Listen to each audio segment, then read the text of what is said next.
Hello guys, welcome back to my channel. So కొబ్బరి లడ్డు ఎట్లా చేసుకోవాలి అనేది వీడియో తీద్దామని అనుకున్నా. బట్ మనమన్నీ సగం సగం పనులు చేస్తాం కాబట్టి మా అక్క ఎప్పుడైతే ముందు ఎండు కొబ్బరిని క్లీన్ చేసి దాన్ని మిక్సీ పట్టిందో అది తీయడం అయితే మర్చిపోయాను.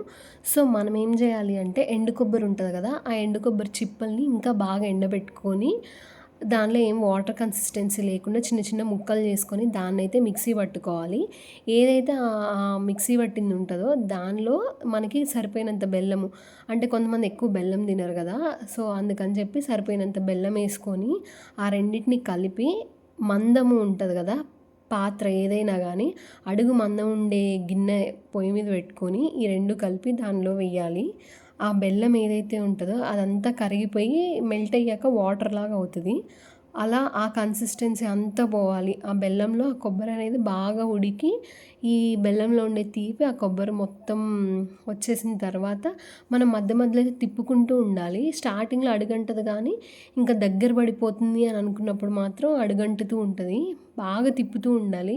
దీనికి కొంచెం ఓపిక అయితే ఉండాలి. బెటర్ ఏంటంటే గ్యాస్ స్టవ్ మనకు బాగానే అందిద్ది అనుకుంటే ఓకే, నుంచొని చేసుకోండి. లేదు అమ్మో మేము చేయలేము ఎక్కువసేపు తిప్పాలి అని అనుకునే వాళ్ళు నీట్గా గ్యాస్ పొయ్యి కింద పెట్టుకొని కూర్చొని చేసుకోండి.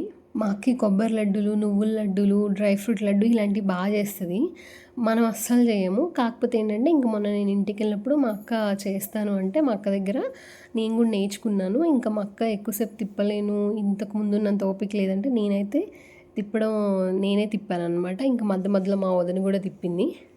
మాకు ఆ కన్సిస్టెన్సీ ఎగ్జాక్ట్గా తెలియదు కాబట్టి మేము మధ్యలో మా అక్కనైతే పిలిచి చూపించాము ఇలా చాలా అని చెప్పి. మా అక్క అయితే ఏం చెప్పిందంటే మొత్తం ఇట్లా ఏదైతే వాటర్ ఉందో అది మొత్తం వెళ్ళిపోయి జస్ట్ జిగురుగా తగలాలి.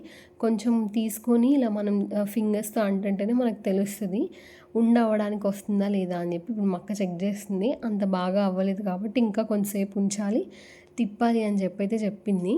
ఇక తిప్పుతూనే ఉండాలి. ఇలాంటి వాటికి ఏంటంటే ఈ లడ్డూలకి ఈ తిప్పేదే ఒక పెద్ద ప్రాసెస్. నేను ఇంటికి వెళ్ళకముందు మా అక్క అయితే నువ్వుల లడ్డు కూడా చేసిందంట. ఈ తిప్పే ప్రాసెస్లో ఏంటంటే నాకైతే షోల్డర్ పెయిన్ కూడా వచ్చేసింది. అంతసేపు తిప్పాము. వామ్మో, కొంచెం ఓపుకున్న వాళ్ళే చేయగలుగుతారు. మరి పెద్ద పెద్ద షాప్స్లో చాలా క్వాంటిటీలో చేస్తారు, వాళ్ళు ఎలా చేస్తారా అని చెప్పి నాకైతే డౌట్ వచ్చింది. కానీ కొంచెం ఓపిక చేసుకుంటే హెల్దీగా టేస్టీగా ఉండే లడ్డూస్ అయితే మాత్రం మనకి వస్తాయి.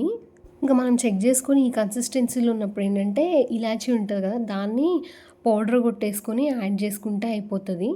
ఆ ఇలాచీ ఫ్లేవర్ నచ్చదు అనుకున్న వాళ్ళు ఇలాచీ లేకుండా కూడా చేసుకోవచ్చు.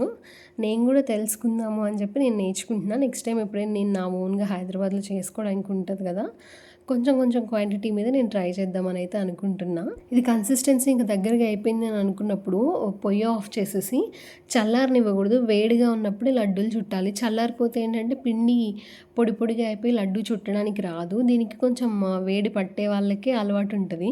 మా అక్కకైతే కొంచెం వేడి పట్టిద్ది, లడ్డూలు బాగానే వేస్తుంది. మా వదిన అయితే అసలు వేడి పట్టట్లేదు, మా వదిన ఎక్స్ప్రెషన్స్ చూపించి మేము నవ్వుతున్నాం. అండ్ మా వదిన అయితే ఇక్కడ చెప్తుంది లడ్డూలు ఎలా చేసుకోవాలి అని చెప్పి. మా వదిన నువ్వు ఇలా ఇస్తావు కదా వాయిస్ ఓవర్ అని చెప్పి అక్కడ తనే ప్రాసెస్ చెప్తూ కామెంట్ చేస్తుంది అనమాట నా గురించి. మీరు కూడా ట్రై చేయండి, చిన్నపిల్లలకి బాగా నచ్చుతాయి. చిన్న సైజులో చేసి పెడితే. ఈ వీడియోకి అయితే అంతే. Please subscribe.